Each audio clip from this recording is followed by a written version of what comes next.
Chief of General Staff, General Daudi Tonje, retired in 2000. He placed a call to the great Lieutenant General, retired Daniel Opande, informing him that he had recommended to President Moi that Opande be named the new Chief of General Staff. This one came immediately at the height of Tonje rules, when he had just initiated rules known as the Tonje rules that were requiring rotational basis, the position of Chief of General Staff to rotate amongst the three arms of the service, that is Kenya Army, Kenya Navy, and Air Force.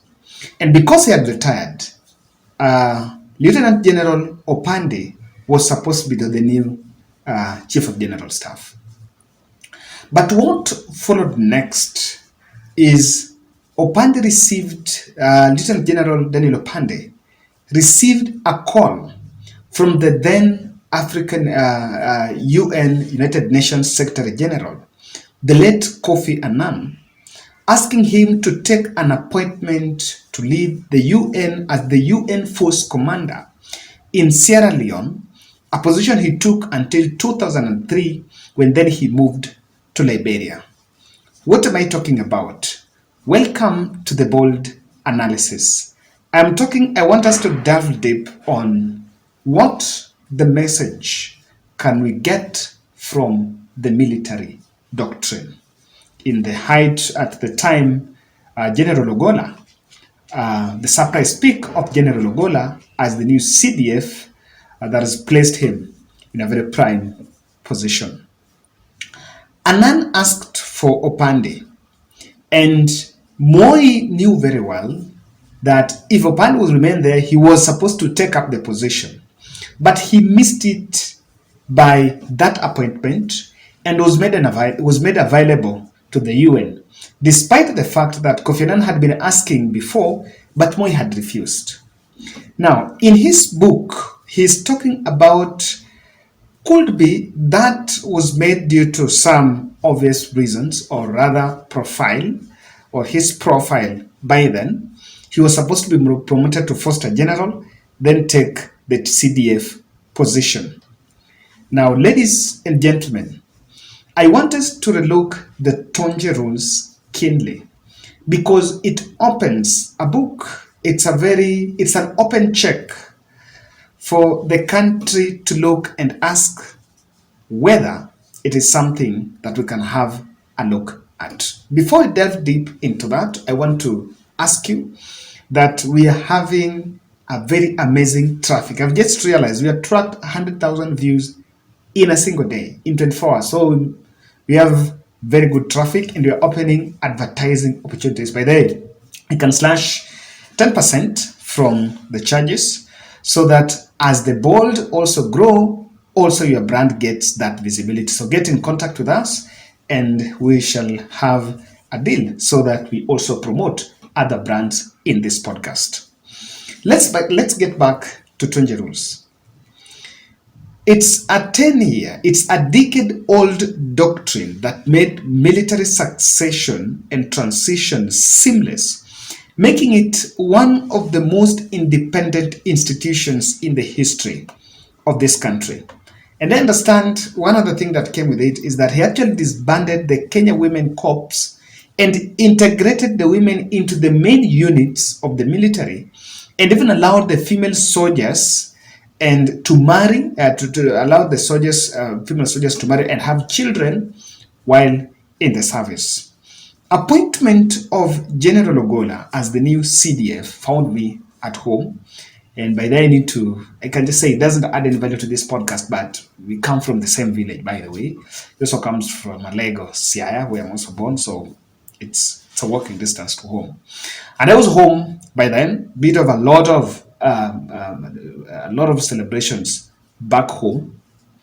I never made a comment on this by then, despite of those who are asking me, Kevin, what's your position on this? It came amidst a mudslinging of his name by political operatives aligned to William Ruto, with Oscar Sudi leading the onslaught that he was not supposed to get it. Mtu anaitwa Ogolla. Nashangaa ile tunaheshimu jeshi yetu. Wanakuanga na heshima kubwa sana Kenya na discipline. Hawapendangi indiscipline katika jeshi. Sijui mbona Ogolla baada ya kazi mpaka leo. Na tuko na watu wengi tutasema kila siku. Hata kuna huyo mwingine wa AP alikuwa anajifanya yeye ndiye anasimamia hapo maneno usalama hapo Bomas. Na ndiye alikuwa katibu mkubwa mkora mkubwa alikuwa anataka kuleta kumwaga damu hii Kenya. Tutawaambia every day.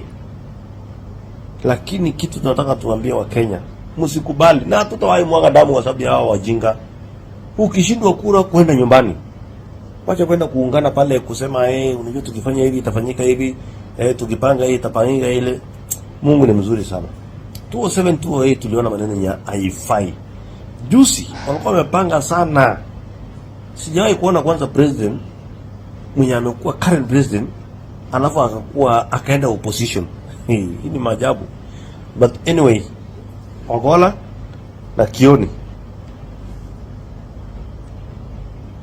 Hii Kenya ni ya Wakenya milioni 50. Wacha kuhangaika. Relax, mwende nyumbani. Na nyinyi jeshi mtuambie kwenye wanasimamia jeshi huyo Ogolla baada ya wakasi kwa nini? Yaani alitembea na mguu yake mwenyewe akaenda Bomas. Akaenda akaongea aliongea. Akajaribu kufanya alikuwa anajaribu kufanya. Lakini Mungu anapenda Kenya sana. That's why alikataa na akasema lazima tutoe Kenya kwa minyororo ya wakora. Can you let me ask you Kenyans, kama Raila Odinga angechukua. It's not about Raila Odinga. Hii inji ingekuwa wapi? Uchumi ingekuwa wapi? Now that was Oscar Sudi some time back last year.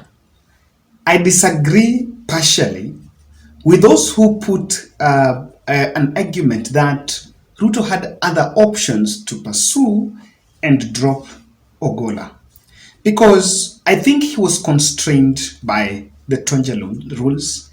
And again, the issue of political interference at that military, I think, is something that had to be avoided at all cost because of the stability of this institution. This is an institution that has enjoyed stability and discipline of the highest order. In fact, it's the epitome of stability when you talk about institutions, and it's the doctrine we have to look at. I remember the story of Major General Geoffrey Otieno, who was also retired in 2020 on 8 grounds, and part of that was really largely linked as part of that transition repositioning. One thing for sure, the Uniformed Forces is an institution that shows fidelity to its doctrine outside the political. What is the message that we can borrow? What is the secret in that, the rotational basis thing, that doctrine? Because our politics and our elections have divided us instead of bringing us together. I don't know that it's regional or party grounds, but something is really happening. We have our long-standing political contests that have made our elections do or die.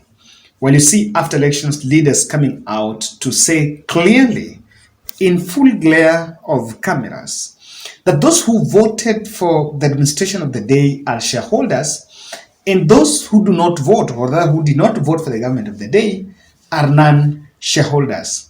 Political leaders preaching the discrimination messages without fear, without missing their words.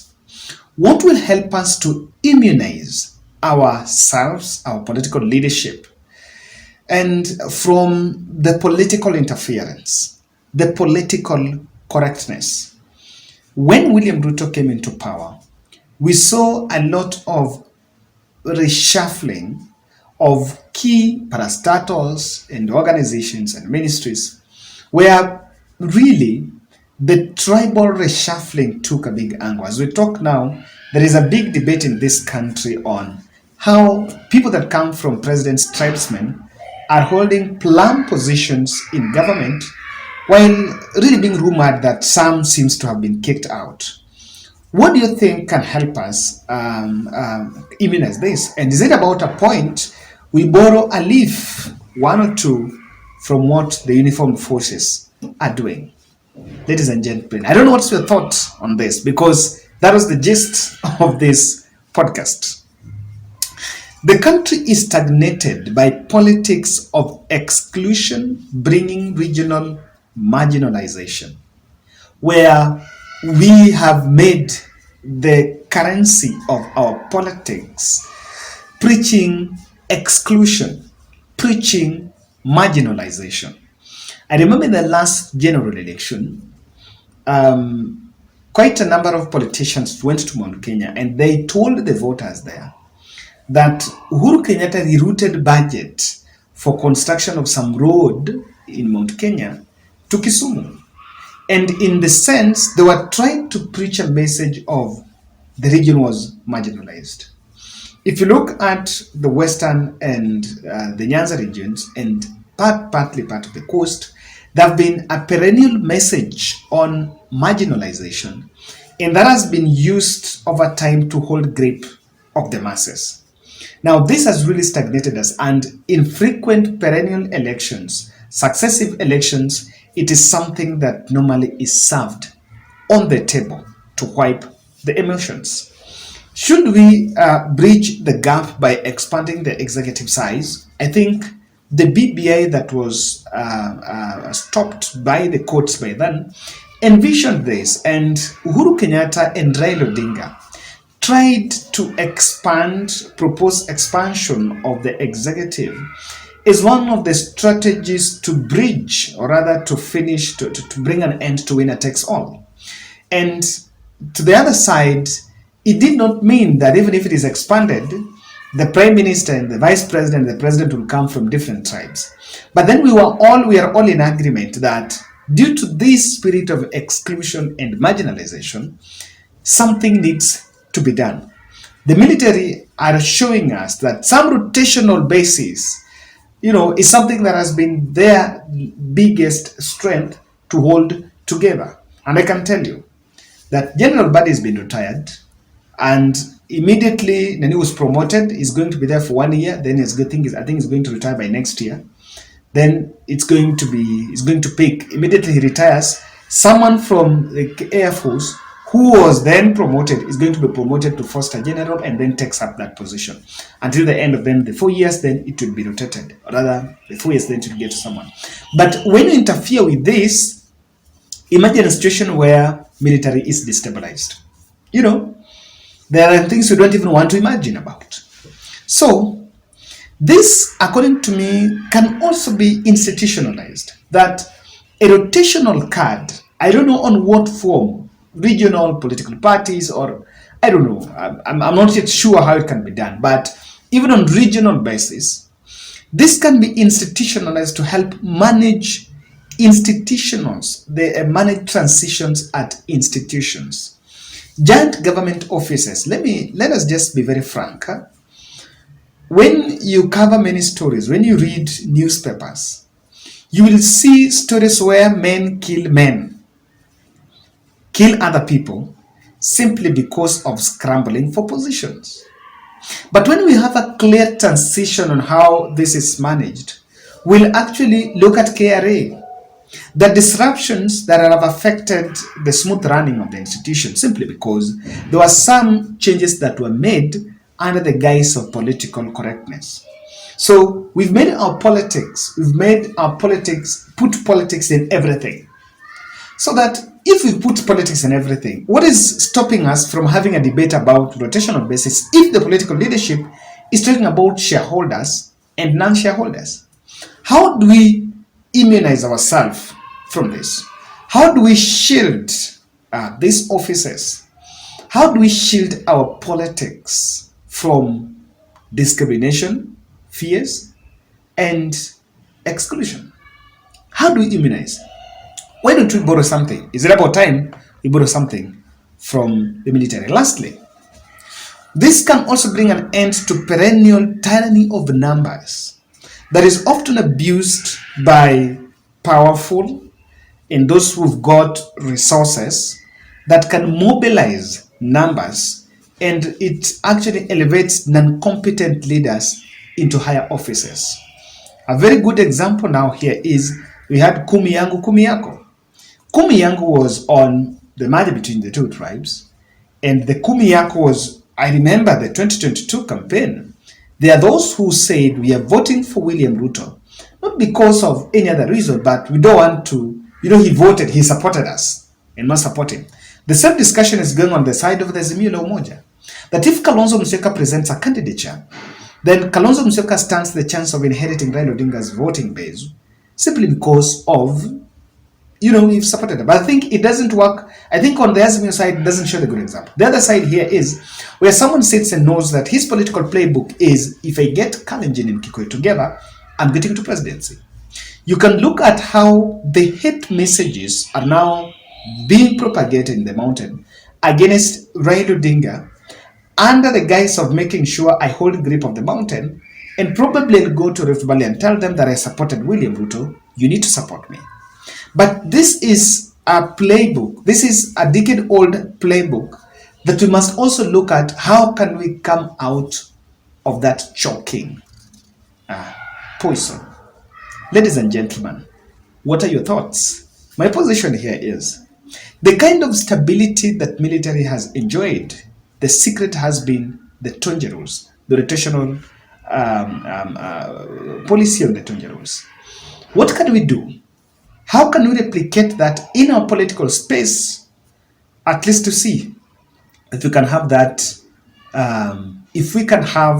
that, stability and tone down the highly volatile political contests, which actually also are very expensive in terms of the money that is put in it. That's my take. And thank you for those who are watching. Reach out to me so that we can also do advertisements here, be it Magari, Shamba, Kitty, what, your organization, anything you're selling, anything you're branding. This is an opportunity for your brand also to get visibility on the sides of the screen, and we shall agree on the way forward. Thank you.